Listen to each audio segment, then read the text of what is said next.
Enquanto eu escrevia o roteiro desse episódio, uma força gigantesca passava pelo Brasil. Algo tão grandioso que eu vi que seria uma boa começar o episódio falando dele, Bruno Mars. O Bruninho é um cara que tem vários recordes em sua carreira musical. Seu primeiro disco, de 2010, ficou por 500 semanas na parada da Billboard, entre os mais ouvidos e comprados nos Estados Unidos.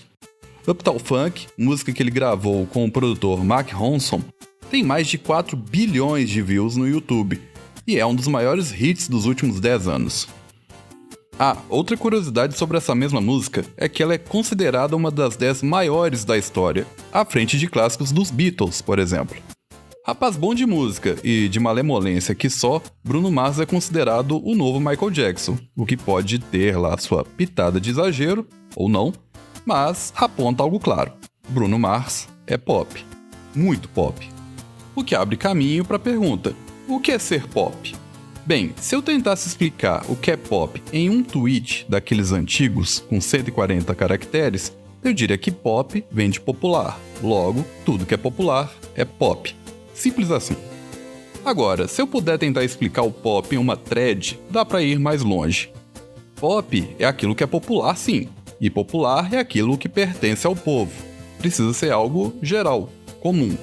Logo, ser popular é ser conhecido por um número considerável de pessoas. Mas não ache você que no estágio do capitalismo em que vivemos, todas as fichas seriam colocadas em apenas um nome popular, capaz de falar com todos os públicos e gerar rios de dinheiro para uma marca. A partir do momento em que o mercado tem cada vez mais informações sobre nós, gênero e idade começam a não ser os únicos meios de segmentação de público. E por isso, empresas podem criar produtos extremamente populares para grupos ultra específicos. Em 2015, boa parte do Brasil foi pego de surpresa com a morte do cantor sertanejo Cristiano Araújo, em um trágico acidente. No entanto, para um renomado colunista de um grande portal de notícias, a comoção que houve sobre essa morte era meio estranha, já que, na bolha dele, Cristiano não era um verdadeiro ídolo da música. Cristiano, assim como Bruno Mars, foi popular, mas ainda assim, ambos podem ser desconhecidos por muita gente.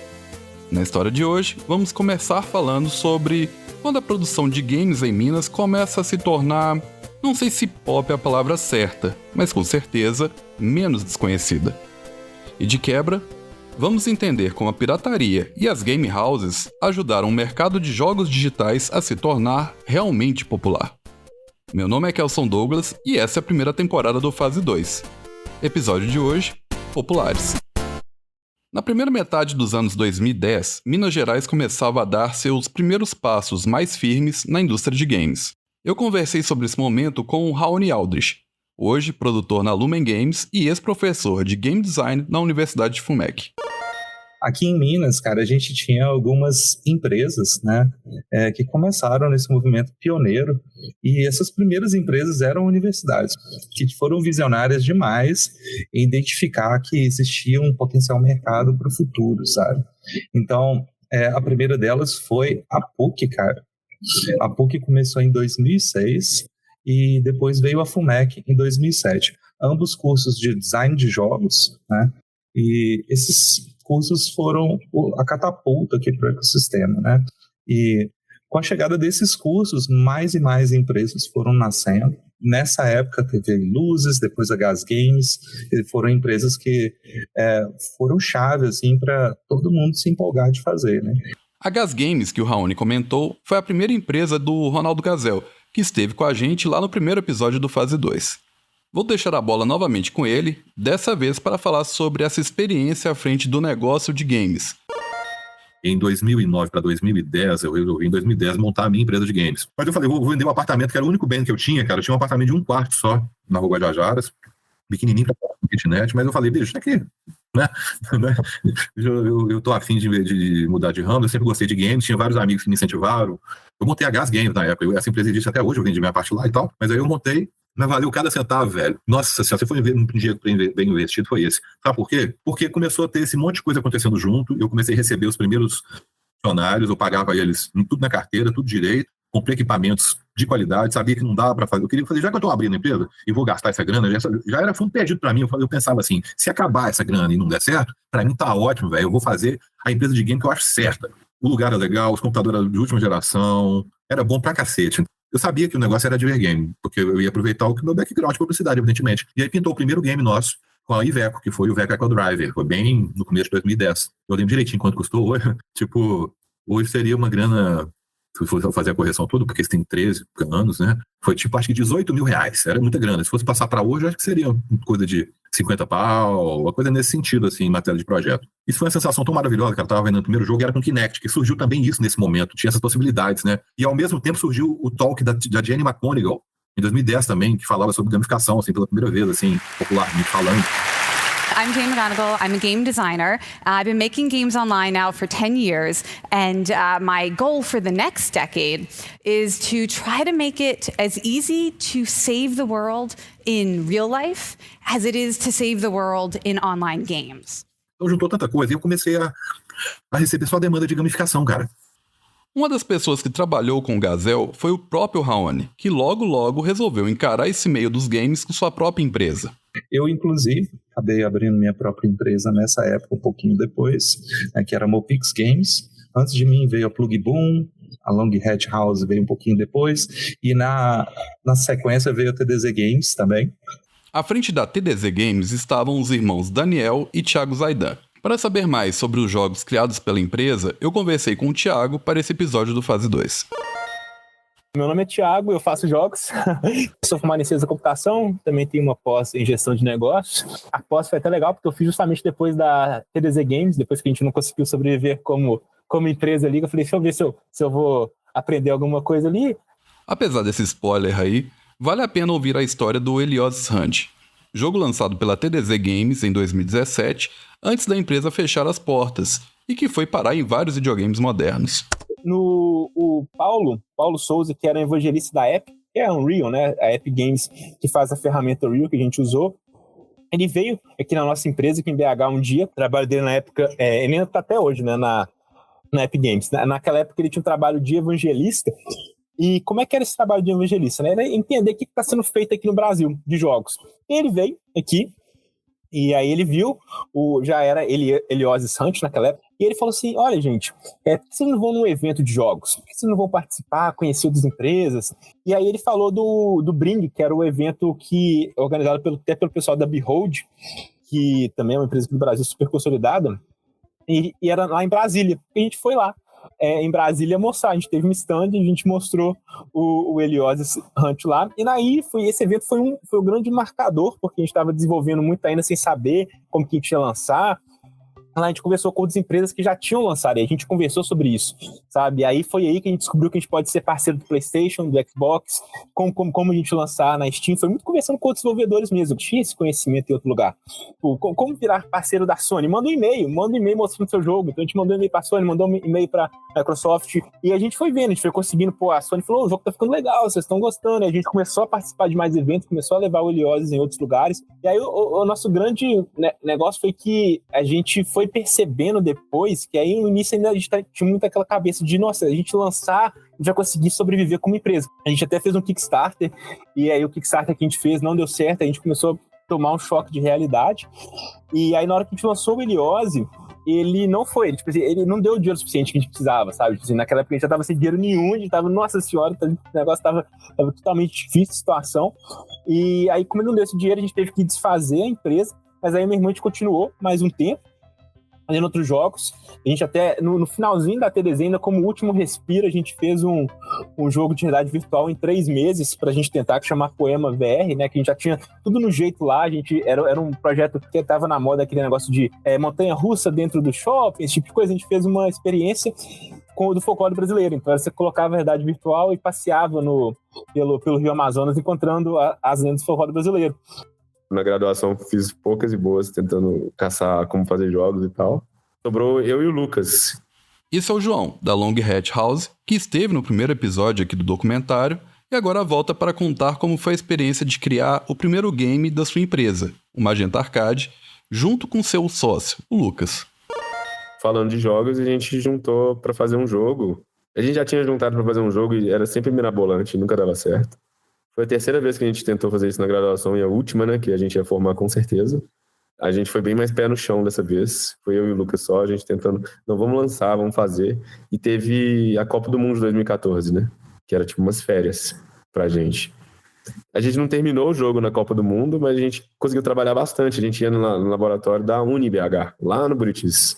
Laboratório não, na biblioteca da UniBH, que tinha uma galera estudando para concurso. E a gente lá tinha tomada e Wi-Fi, cafezinho, então dava para fazer tudo. E a gente tinha computador que a gente ganhou do Ciência Sem Fronteiras, tem isso também. Esse detalhe sobre o Ciência Sem Fronteiras fez uma grande diferença para a produção do jogo. Eu fui lá na Holanda e eu fiz uma Global Game Jam lá, e eu aprendi umas técnicas de brainstorming, assim, que a gente aplicou para fazer o brainstorming do Magenta, assim, e a gente terminou com essa ideia de fazer um jogo que a nave é seu dedo, e a gente foi fazendo, foi iterando um pouco na ideia, e sempre pé no chão, assim, 5 fases, jogo simples, a gente saiu com a cabeça de fazer um jogo que não seria o jogo do sonho, seria só um jogo para provar que eu e o Lucas a gente trabalhava bem junto, pra gente se colaborar, assim, e foi bem isso. No começo a gente era muito mais tenso, assim, a gente ficava olhando um código do outro, sabe? E depois a gente foi soltando, assim, acho que foi um jogo muito bom para isso, pro nosso processo. A arte também, a gente fazia tudo. A temática do jogo era muito mais livre, né, pra gente criar tudo. Faz aí a terceira fase, eu faço a quarta, sabe? Era muito mais tranquilo. E aí, quando lançou, a gente não ganhou esse negócio todo, né? Mas a gente, tipo, no total deu 2 salários mínimos, eu acho. Não sei, até menos que isso, para 8 meses de trabalho. 2 pessoas. Então não deu muita coisa. Mas com o dinheiro a gente foi finalista do Big também. Big Festival é um dos maiores festivais de games indie da América Latina. Lá em São Paulo, a gente viajou para ser finalista do Big, que a gente foi chamado. Aí a gente tava lá na indústria, a gente conversou com um monte de gente, a gente viu um monte de gente jogando o jogo, a gente pegava outros desenvolvedores de jogos, jogava o jogo junto, falava assim, ia nas festas. Então mudou nossa vida, assim, né? A gente se sentiu dentro da indústria. Foi bom, né, de como carreira, assim, como a gente vê. Não foi bom financeiramente, claro, primeiro jogo de celular premium, né? Mas foi ótimo, né, ter feito. Foi o que começou a Long Hat House. Quando o João diz que o Magenta Arcade era um jogo premium, isso quer dizer que o jogo é pago. Alguns games vêm em um formato um pouco diferente, o freemium, que é aquele modelo onde o jogo até pode ser baixado de graça, porém cheio de propagandas ou penduricalhos para o jogador comprar, como itens que ajudam a passar de fase, por exemplo. 2 games freemium conhecidos são o Candy Crush e os novos Angry Birds.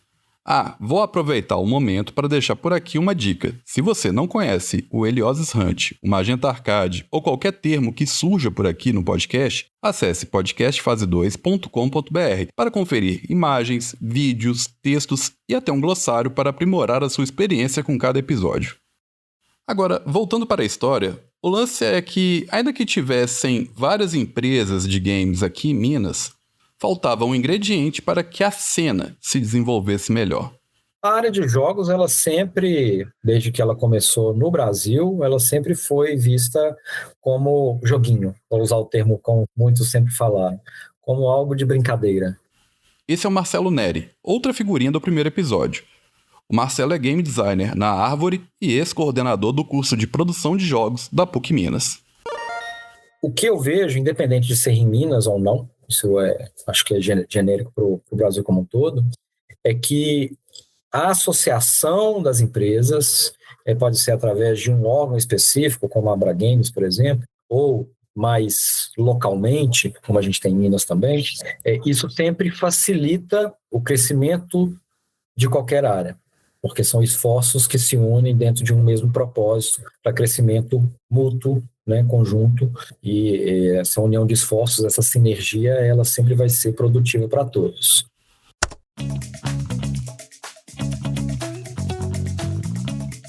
Associações e principalmente sindicatos são ferramentas importantíssimas para defender direitos e buscar oportunidades para uma determinada categoria de trabalhadores. Governo, Sebrae, fundações, seja com qual instituição for, o papo fica sempre mais fácil quando um grupo é representado por uma entidade e não por um nome sozinho. E com o ecossistema mineiro de produção de games ganhando forma, era chegada a hora de partir para um salto mais formal dessa turma toda.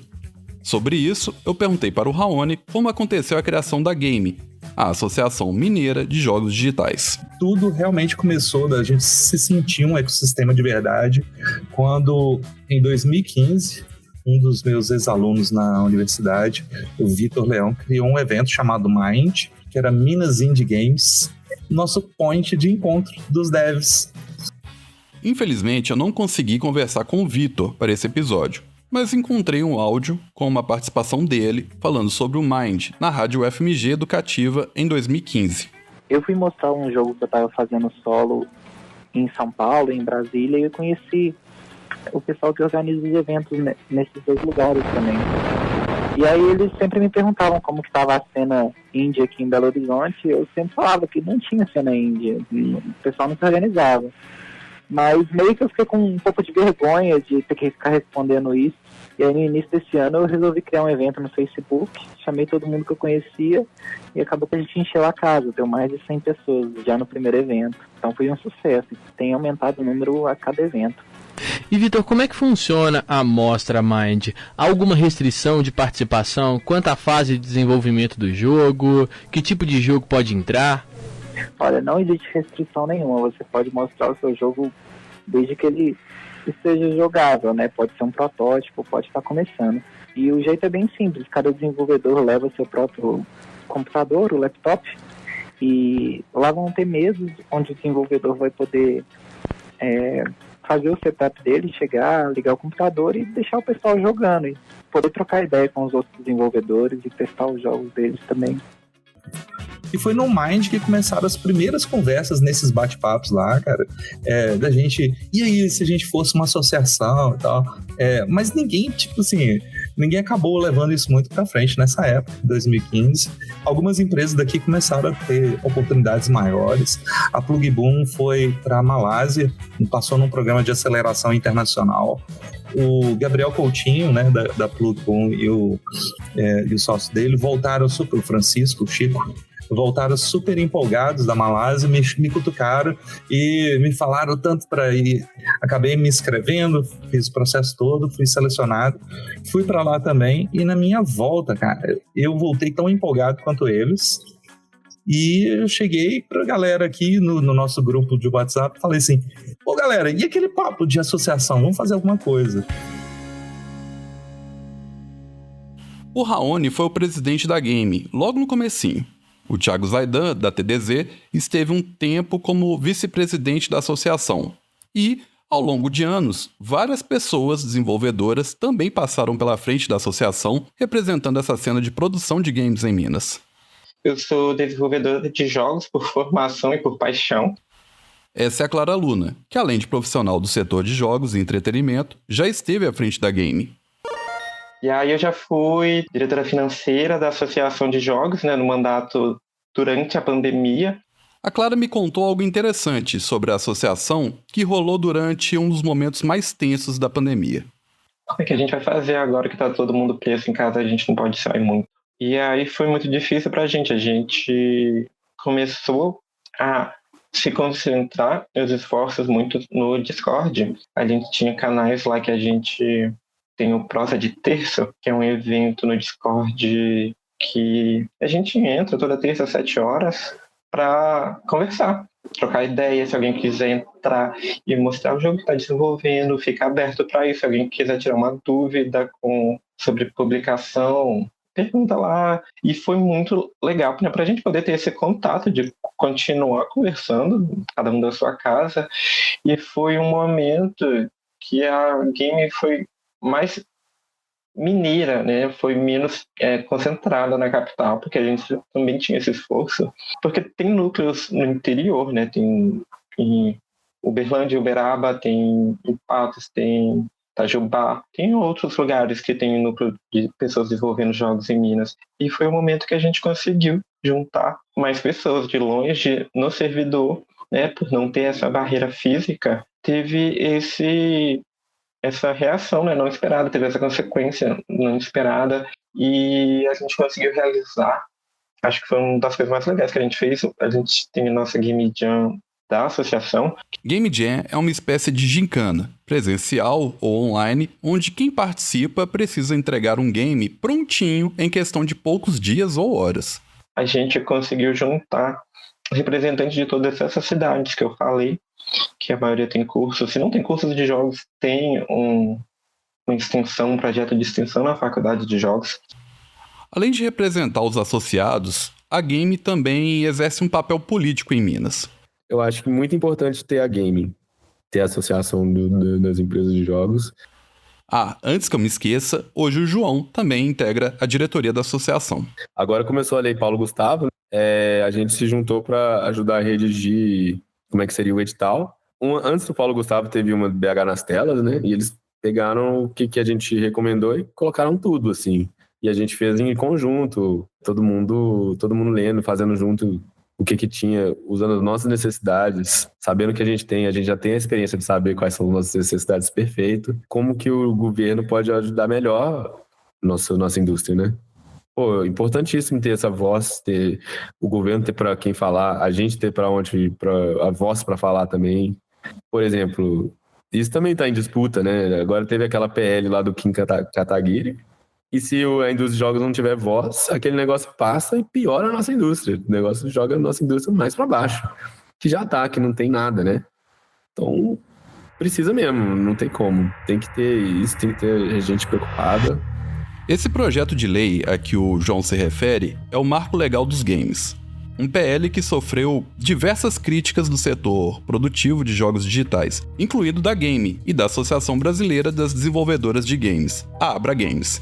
Como esse assunto é longo e complexo, eu sugiro que, se você tiver interesse, leia sobre ele no podcast fase2.com.br. Mas, por agora, o que eu posso dizer é que algumas das críticas ao projeto estão em pontos como não considerar os jogos como forma de cultura ou arte, e no fato de favorecer mais as bets, ou seja, os jogos de azar, do que os games. Enfim, o fato é que os games também são expressões políticas. Toda a franquia Call of Duty, assim como o episódio 6 da série Far Cry, são extremamente políticos, tanto quanto ou até mais do que qualquer game que opte por colocar um personagem gay como protagonista. 20 anos de guerra civil. Não tem nada de civil nisso. Mas isso é maior. Armas químicas caíram em mãos terroristas. Mas os jogos digitais não são expressões políticas apenas nas telas. São também por detrás delas, e nem sempre de uma forma evidente. Era muito bom nessa época, porque meu pai ia fazer compra no supermercado, voltava com um jogo de PlayStation pra mim, porque eu tinha um carinha lá na frente vendendo. Novamente, a Clara Luna. Com certeza a pirataria, né, fez muita parte disso, né? A gente não teria a indústria de jogos como a gente tem hoje no Brasil, se não fosse por todo esse cenário de pirataria que tinha no PlayStation 2, no Xbox 360, depois, pra gente conseguir ter acesso a tudo isso que tá acontecendo, né? Tipo, hoje já é um problema que a gente tem muito de jogos. Pô, você quer jogar o Nintendo Switch, é um console caro e a cada jogo é mais uns 300 conto. Na época de 300 conto você comprava 30 jogos. Sim, ouvinte, a pirataria é uma parada ultra política. Se a gente voltar para o período das grandes navegações, fica bem claro que a associação do termo pirata com algo envolvendo roubo foi algo criado pelas potências hegemônicas da época. Ou seja, em muitos dos casos, bandido era aquele que não se sujeitava à grande pressão colonialista. Mas claro que nem tudo é preto no branco e, portanto, sim, existiam também aqueles piratas que não eram lá flor que se cheire. O ponto é que o termo pirata, para se referir a hackers e pessoas que copiam produtos digitais, não é mera coincidência. Para as grandes corporações, que em muitos dos casos só negam impostos e até fazem lobby para diminuir os direitos dos trabalhadores, quem copia um filme, uma música ou um joguinho é tão criminoso quanto quem, rouba um carro. Agora, cá entre nós, questões morais à parte, o que seria da nossa indústria da cultura digital sem a pirataria? A pirataria, se não fosse ela, o Brasil, a informática que não tinha chegado onde chegou, isso eu te falo. Esse é Manuel Fraguas, figuraça responsável por um dos primeiros, ou primeiro, jogo comercial de Minas Gerais e que trabalhou por muito tempo com fliperamas. Eu lembro quando chegavam as máquinas lá, os pinball, né? Você tinha que aprender a dar manutenção, né? A gente via que as máquinas eram cópias de máquinas de fora, cara. Cópias. O cara redesenhava. O Rally era um pinball que tocava Fuscão Preto, cara. Porque era a música que tocava no Brasil, né? Mas as empresas que lançavam aqui, eles pegavam as máquinas de fora e repintavam ela, remodelavam, mantendo a meia lógica do jogo, né? Eu era na pirataria. E os videogames também seguiram a linha, cara. Assim, a maioria das coisas que foram lançadas aqui foram lançadas sem autorização, imagino eu. Eram cópias mesmo, e as lojas, as locadoras, assim, vou te falar que toda locadora que eu tinha um sistema de locadora, eu trabalhei com mais de 60 locadoras aqui em Minas, eu alugava meu sistema, vou te falar que 100% das locadoras tinha fita pirata, cara. Eles falavam que não, mas tinha. Eu via as fitas pirata e é o que sustentava. Infelizmente, para alguém, né, e sorte para outros, a pirataria existia. E no mercado, numa reserva de mercado que a gente tinha na época, um exemplo prático é o seguinte: eu tinha empresa, eu tive 2 empresas, já fechei as 2, mas nos anos 90 eu tive a empresa e tinha que ser um equipamento legalizado. Eu tive um Itautec, eu não lembro que modelo que era, que eu tinha escritório e podia ter fiscalização. O que eu paguei no Itautec para o escritório, eu não sei se era um 486, um 586, era um equipamento ruim. Eu comprei 2 equipamentos para ter em casa, velho, de contrabando. Então, assim, e muito melhores, né? O Manuel me contou uma história sensacional envolvendo rádio e pirataria. Então, tinha uma rádio que transmitia os jogos por rádio, cara. Você pegava a rádio, sintonizava, aí ela hoje eu transmitia o jogo tal. Aí transmitia o barulhinho, você gravava a fita e punha isso é pirataria, cara. E funcionava. Eu vou apertar o play em um barulhinho parecido com o que o Manuel deu de exemplo. Esse seria parte do som da transmissão de um pequeno jogo por ondas de rádio. Eu tinha rádio pirata aqui no bairro. Eu pegava 3 quarteirões. Para mim era uma eternidade, né? Pegar 3 quarteirões com a rádio pirata, para mim, eu lá vou. Se tocar meus vinil, meus rock, minhas new wave, a galera gostava, cara. E os jogos era a mesma coisa. Copiava, disquete, cara. Tinha caixa de disquete, fita. No começo da década de 80, a rádio Yugoslava Ventilator 202 transmitiu mais de 150 programas de computador através de suas antenas. O Hora Thiago tem um ótimo vídeo onde ele fala sobre pirataria, incluindo as de rádio, e a importância desse tipo de movimento para o acesso à informação.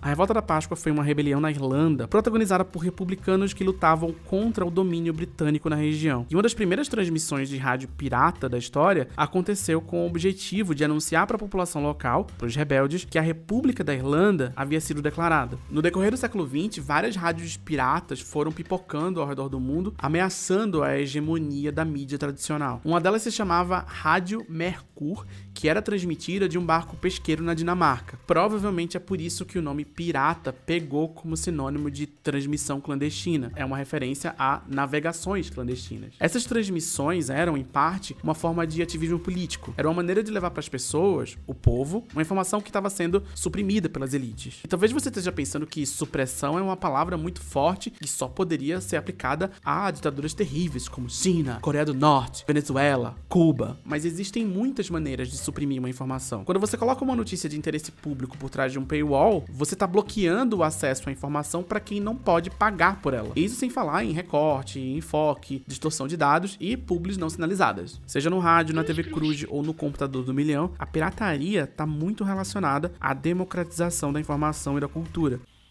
Calma que vamos chegar nisso aí. Mas antes, vamos manter a parte mais de entretenimento dos games por aqui.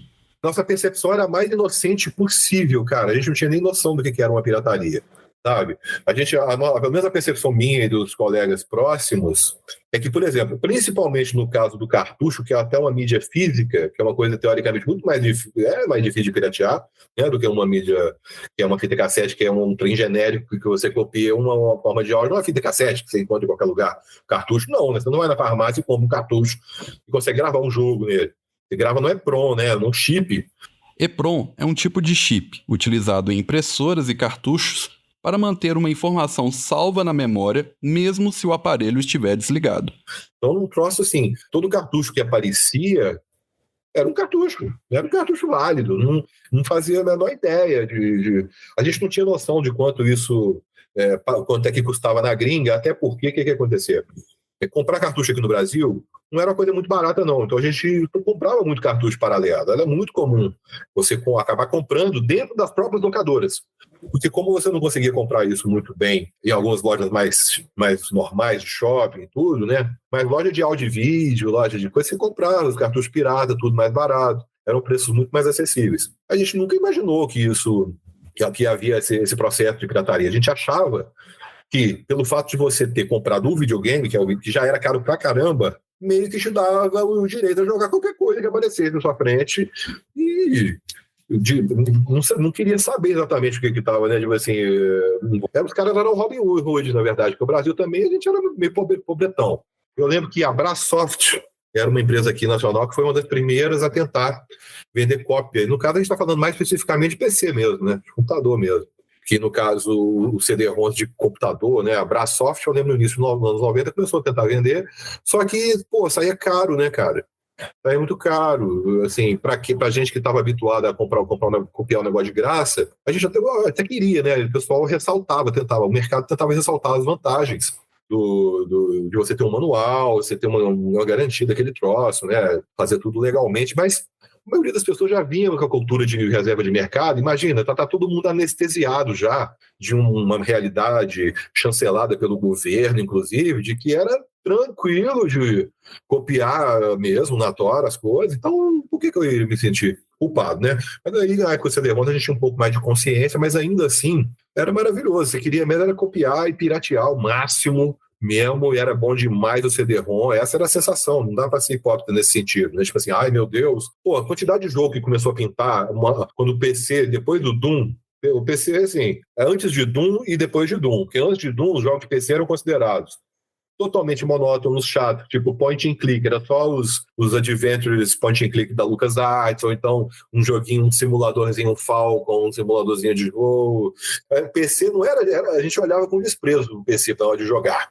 De repente surgiu o Doom, né, cara? O Doom, nenhum videogame conseguia fazer igual, nada, nem parecido. A verdade é que os jogos de PC depois de Doom chamaram muita atenção do PC como máquina para jogo mesmo. Mas aí, o que acontecia? Né?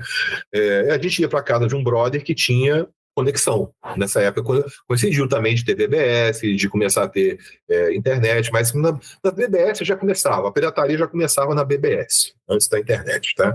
A BBS era a internet que existia antes da internet comercial se popularizar no Brasil. E aí o que acontecia? Nas BBS você também dava para piratear muita coisa, tinha muito conteúdo pirata, só que olha como é que era curioso. A conexão era muito baixa.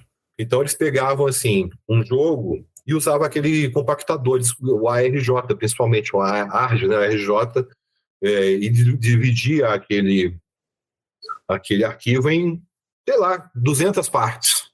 Aí saía pouco a pouco, dia a dia. Se você tivesse conexão, você deixava a madrugada rolando. Era um processo de download mesmo, lento, penoso, mas que ajudava pelo fato de ser fragmentado. Então, acontecia que as pessoas... Eu pelo menos, tinha um amigo, o Andrei, que esse cara, meu Deus, eu tinha um grupo chamado Oblivion, porque na cultura do BBS, você começava a ter alguns grupos que criavam a cena BBS. Por exemplo, o grupo Oblivion era um dos mais famosos, porque não apenas eles criavam aplicativos e tinham os cracks, ou seja, venciam as proteções, tinha toda uma arte, toda uma cena em torno de ter as manhas de quebrar as proteções, porque as empresas tentavam de todo jeito evitar que se pirateasse, né? Uma das formas era você ter que ir lá no manual e ver que combinação que dava aquela na tela lá e botar um outro letra relativa, você tinha que ter o manual, coisa do tipo. Então os caras craqueavam o troço. Já que o Gazel falou tanto do Doom, que foi um clássico dos jogos de tiro, vamos começar a falar de algo que tem a ver com jogos de tiro. Tipo, eu lembro que quando eu fui jogar Counter-Strike, eu não entendi nada do jogo, assim, todo mundo entendia. Counter-Strike não é simplesmente o Quake, que você andava na fase e atirava em alguém. Era toda uma estratégia, abrir a mira, assim, mas ninguém te falava isso, né? Tipo, abre a mira, vai devagar, pega melhorar, economiza agora pra pegar a próxima. Ninguém falava isso, só jogava e todo mundo gritava, isso é ruim. O Counter-Strike é um jogo criado a partir de um remix de outro game, o excelente Half-Life. Só que mais do que um remix de sucesso, Counter-Strike se tornou sinônimo de acesso e primeiro contato de muita gente aos computadores e ao entretenimento em rede, por meio das LAN houses. R$1 a hora é um documentário que explora o passado, o presente e o futuro das locadoras, especificamente na região metropolitana de Aracaju, que compõem aí 4 municípios: Nossa Senhora do Socorro, Aracaju, a capital, São Cristóvão e Barra dos Coqueiros. Esse é o André Alcântara, jornalista e diretor desse documentário, R$1 a hora, que fala de um tipo de locadora diferente. Aquela que aluga tempo de jogo para a pessoa se divertir. Algo ultra popular no Brasil dos 99%. Cara, a ideia era mostrar como que estão esses espaços hoje, qual que era a importância deles, né, num passado, numa certa época de ouro, que vai variar de acordo com a localidade, e qual que é o futuro, né? Se vão parar de existir, se vão existir mais com dificuldades, se há uma perspectiva de bom futuro para esses espaços, para esses locais. E o que encontrei foram algumas pessoas bastante otimistas com o futuro e outras nem tanto, assim, né? Então, eu falei com donos de locadoras e com pessoas que tinham antigamente e fecharam seus espaços por questões diferentes, e não existe muita conclusão deles sobre o que é que vai ser do futuro, né? E também conversei com usuários, pessoas que frequentavam e que frequentam ainda esses locais, para saber um pouco da opinião delas sobre o que representa para elas também esses espaços, o que representava, o que representa hoje, qual que é o futuro delas, desses espaços aí, na opinião desses clientes, né? Enfim, ex-clientes que frequentavam as locadoras. Mas foi isso, assim, e, cara, foi um negócio que deu muito trabalho para fazer, porque achar esses locais não é muito fácil. Pelo menos aqui na minha região, não é tranquilo, porque eles não estão no Google, são negócios muitas vezes informais, e não tem qualquer tipo de registro formal como empresa. Foi bem complicado, mas no fim deu tudo certo, assim. Eu acho que é um registro interessante desses locais que, rapaz, raramente são cobertos ou simplesmente não são cobertos, né? Apesar de serem personagens muito importantes da cultura brasileira de videogames, são quase que esquecidos, tanto pela academia quanto pela imprensa especializada. Demorou um bom tempo para eu entender porque eu nunca vi uma locadora desse tipo com o mesmo tamanho de uma grande rede de LAN houses ou de uma Blockbuster da vida. E o motivo era simples. Essas locadoras de tempo, as game houses, legalmente nem poderiam existir. E por isso mesmo, muitas das vezes funcionavam ali, nas salas e garagens de algumas casas. Com muitas locadoras sendo feitas em espaços da casa do próprio dono, assim, num espaçozinho pequeno, numa garagem. Não tem aquela imagem de coisa profissional, não tem uma imagem de empresa, é mais quase uma bodega, assim, sabe? Então, mas é isso, assim, eu acho que as locadoras sempre tiveram muita margem por conta dessa estética, por conta também de um imaginário que a gente tem do que é algo permitido, o que é algo legal e o que tá ali na beira, sabe? Ou que às vezes é até ilegal mesmo. Embora você tenha empresas formais que façam exibição de jogos publicamente, sei lá, essas game houses hoje em dia, né? Que, enfim, é uma coisa mais high-tech, assim, e tal. Você tem computadores super potentes que, enfim, podem ser até alugados para treinamento de equipes, de esportes, enfim. Mas nessa época, nem esse verniz de high-tech você tinha, né? Que era cadeira de plástico, era banco de madeira. Era nesses lugares que muita gente sem grana para ter um computador ou um videogame de última geração buscava se divertir com jogos digitais. videogame pro interior do Brasil, acho que especialmente interior do Nordeste, Norte, é uma coisa muito, muito única, assim, né? Porque demora muito a chegar às novidades, né? Mesmo que você tenha dinheiro, que você tenha recurso, você não consegue comprar um console muito novo ou, enfim, da geração com facilidade, porque não tem lá para vender, assim, né? E isso aqui pensando numa era pré-e-commerce, né? Hoje em dia, quem mora na minha cidade, por exemplo, pode abrir a Amazon e comprar um PlayStation 5. Mas na minha época, embora já existisse e-commerce, obviamente, eu tô falando ali de 2000, sei lá, minha infância, eu tenho 23 anos, né? Então, até 2015, 2016, a gente não comprava muita coisa online, assim, era bem, bem raro, na verdade, porque também o acesso à internet, o acesso às informações sobre esse tipo de método de compra não era tão difundido. Então, as locadoras tinham um papel fundamental nisso, assim, né? De você poder ir e jogar num PlayStation 3, no Xbox 360, que na época já não era tão mais novidade, né? Mas ainda assim parecia algo muito novo. Então, desde sempre, né, quando eu comecei a ter acesso a PS2 lá em 2005, 2006, através das locadoras, era tipo um espanto, assim, porque era algo realmente muito, muito à frente. Lá a gente tinha muito acesso a esses consoles piratas, né, esses consoles clonados de NES, de Master System, então era meio que como se a gente tivesse ali nos anos 80, só que em 2007, 2008, assim, era estranho. Meu primeiro videogame foi um Dynavision, que é um clone do NES, né? Então, tipo, em 2005 foi isso que aconteceu.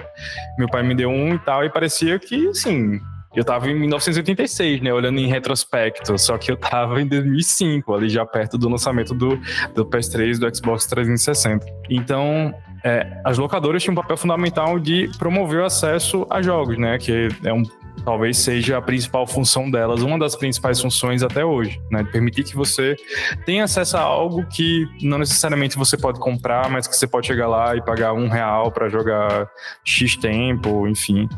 Nas minhas lembranças de quando eu frequentava esse tipo de locadora, apesar de eu nunca ser um cara que grudava nas competições de FIFA ou Street Fighter, que eram os jogos preferidos para disputas entre a meninada, eu também nunca estava sozinho. E além de nunca estar sozinho, eu não sentia que estava em um lugar onde eu não deveria estar, como diziam ser os fliperamas. Essas locadoras de hora tinham uma aura diferente. Como muitos donos de locadoras dizem no documentário Um Real a Hora, as locadoras e as lan houses de videogames não são só espaços que você vai para jogar, você vai para conhecer novas pessoas, para fortalecer vínculos, para ter um ponto de encontro em que existem pessoas interessadas pelo mesmo tema, ou às vezes não, estão ali só pela zoeira, estão ali pela resenha, sabe? E são esses espaços sociais mesmo que muitas vezes você não tem nos bairros onde elas estão. O que é que eu quero dizer com isso?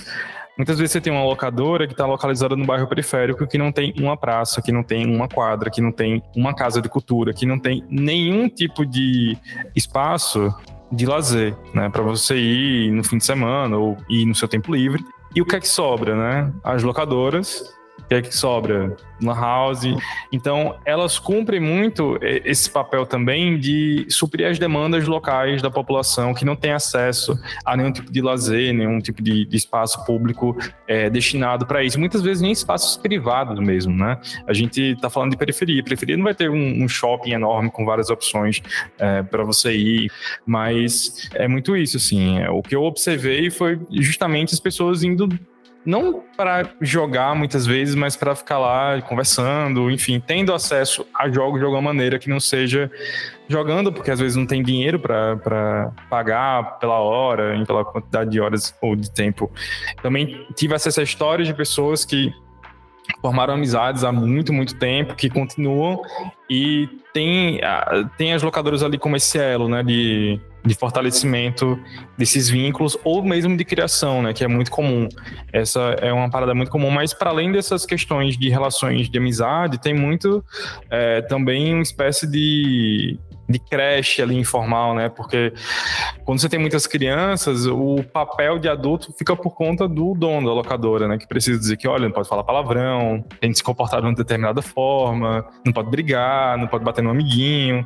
E até os pais vinham também como uma espécie de local seguro. E embora não fosse um local institucional, não fosse uma escola, não fosse uma creche, era muito visto como um espaço seguro para deixar uma criança, sabe? Tipo, que ali ela não ia ser maltratada. Talvez ia brigar com algum outro que perdeu ali no Mortal Kombat, no Street Fighter, no Boba Fett, mas faz parte. Mas é isso, assim, nesse aspecto social é muito por esse âmbito das relações de amizade e das relações sociais mesmo que são criadas e desenvolvidas dentro daquela localidade, né? Porque lembrar também que as locadoras são extremamente locais, né? Existe uma relação comunitária ali dentro, porque são pessoas do mesmo bairro, geralmente são pessoas que já se conhecem fora ou de vista e acabam criando algum tipo de laço mais forte a partir da locadora, né? Embora já se conhecessem antes, pelo menos de vista, de alguma maneira. Durante o nosso papo, o André me passou o link de uma matéria que ele fez para o site Manual do Usuário, onde ele fala sobre donos desse tipo de locadora que hoje produzem conteúdo e têm milhares de seguidores em redes como o TikTok, falando sobre o dia a dia no trabalho. Só esperando a vez dele pra jogar, mano. Geral jogando, só o nosso arcade desempanado. Olha lá. Brabo. Olha lá. Até nosso PlayStation hoje tá como? Na alta, tá?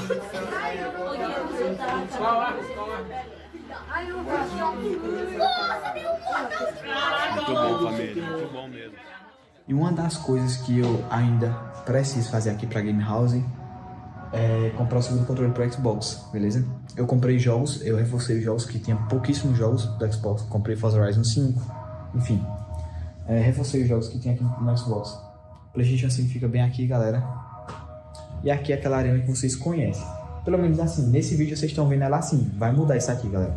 Vou logo avisar pra vocês. Vai mudar pra melhor, galera. Mudar pra melhor. A gente procura sempre estar evoluindo todos os dias. Vamos voltar a falar sobre o pop agora.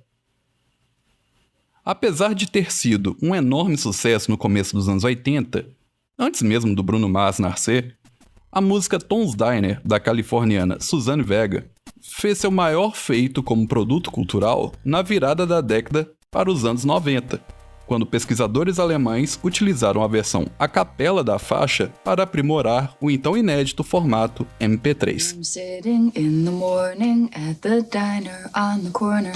I am waiting at the counter for the man to pour the coffee, and he fills it only halfway. Foi um MP3 que facilitou a transmissão, ou podemos dizer pirataria, de música pela internet, principalmente com a chegada do Napster em 1999. O Napster, por sua vez, provou que havia chegado a hora e a vez da rede peer-to-peer, um tipo de conexão que facilita a ligação entre computadores, evitando que um determinado arquivo tenha de ficar hospedado em um servidor, que poderia ser derrubado por mandados judiciais.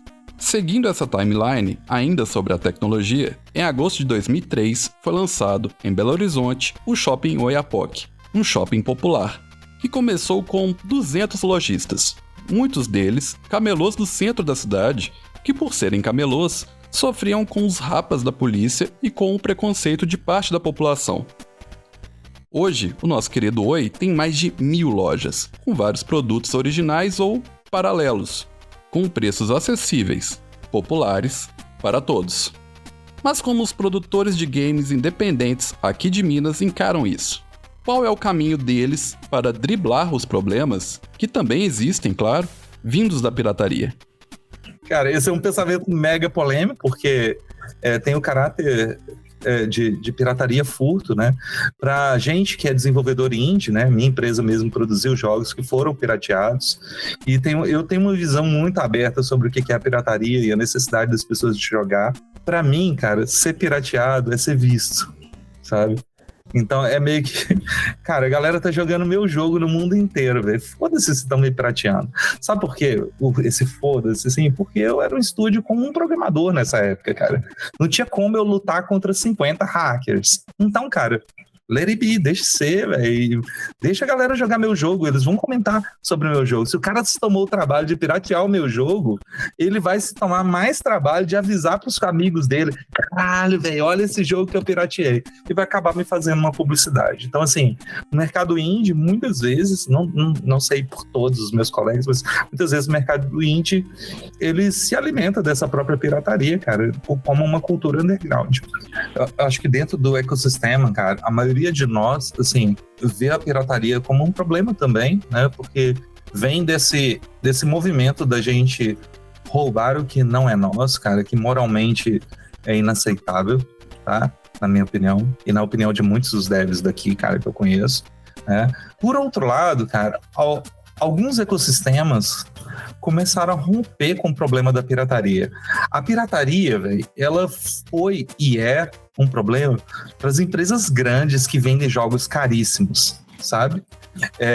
Empresas como a Microsoft, cara, que fazem jogos de 250, 300, 400 reais às vezes, cara, e vendem por esse valor. Eles têm problema, né? E o usuário que não tem dinheiro para comprar esses jogos acaba vendo na pirataria a única forma de ter acesso a eles.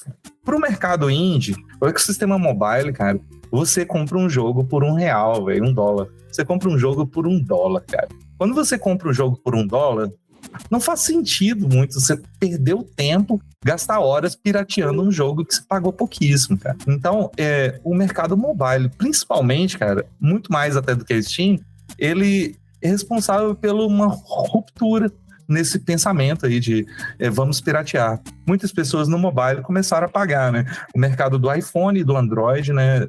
São mercados que ainda tem pirataria, claro, principalmente o do Android, mas as pessoas, o jogador mesmo, passou a não ver tanto sentido mais em piratear. E pra gente que é indie, cara, esses mercados viraram oportunidades de gerar nossos produtos sem tanta preocupação assim com quem vai furtar, quem vai roubar, quem vai piratear.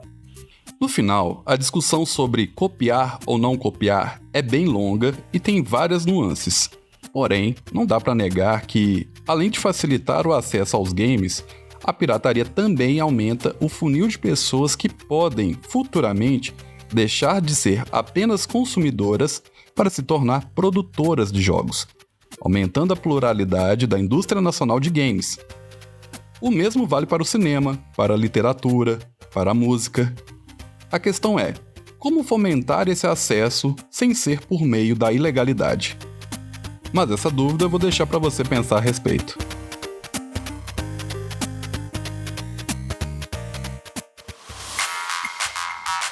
No próximo episódio de Fase 2... A Game Music ela tem uma importância tão grande quanto trilha de cinema.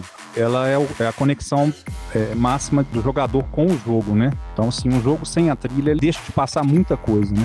Aqui no Brasil, esse estudo acadêmico de trilha sonora específico para jogos ainda está engatinhando. A gente não tem muito trabalho acadêmico em cima disso. Contar histórias, independentemente do objetivo, no fim das contas, é sempre um fazer artístico, porque é uma coisa humana. A gente conta histórias.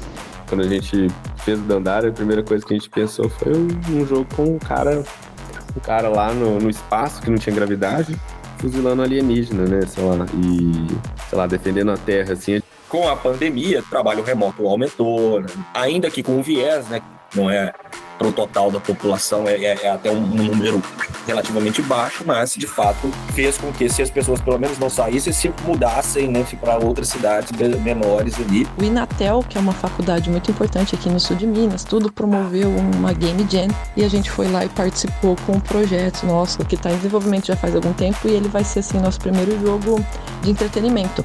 Por mais que ainda não temos assim super empresas grandes, fortes para absorver, né, essa mão de obra dos alunos que saem por terem aprendido C#, por terem aprendido Java, dos 15 alunos que terminaram esses TCCs conosco, 11 já saíram direto para empregos muito bons, além do que seria possível com os 18 anos fresquinhos deles ali, para empresas de tecnologia da região metropolitana.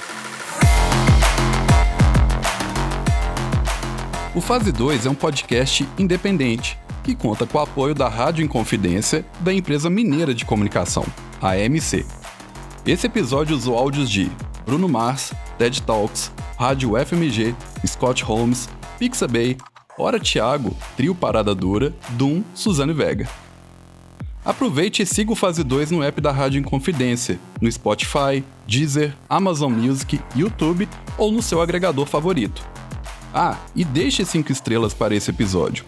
Faça o produtor de conteúdo independente mais feliz. Um grande abraço. Locadora? Eu acho que eu tenho 2 jogos roubados de locadora lá em casa. Porque aquela época que a locadora começou a falir, né? Começou a vender os jogos, foi caótica, né? Mas acho que não lembro. Sei lá, eu peguei, aluguei, aí a locadora faliu, não tinha pra onde devolver. Quais 2 jogos você torou da locadora? Nos jogos horríveis, na real. Jogos horríveis. Mas eu tenho ele no coração. Um é um jogo Dragon, não sei o que é um jogo de luta. Tem 2 jogos de luta em um, assim. Que é muito ruim esse jogo. Péssimo. Mas ele tem seu charme lá. E o outro é um jogo que chama Hybrid Heaven, que é um jogo muito ruim mesmo, objetificamente. Mas eu amo ele, acho ele muito bom. Acho ele muito estileira. Que é um jogo da Konami lá, que... Sei lá, embaixo de Nova York tem uma indústria de gente que eles clonam, que os alienígenas clonam para substituir as pessoas. Uma teoria da conspiração, assim. Aí no final você luta contra o clone do presidente dos Estados Unidos e você luta na porrada. Não, é estilo demais lutar na porrada.